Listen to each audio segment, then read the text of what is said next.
Alright guys, this is the best one I have seen so far. Look at it.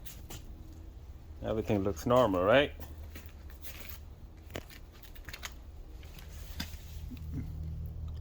So 2.5 ton carrier.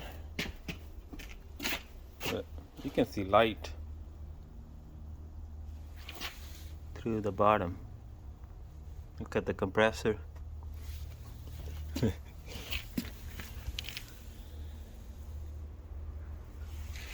The compressor happened to be too tall and they cut the bottom. I don't know if you guys can see. Let's see. So they cut the bottom plate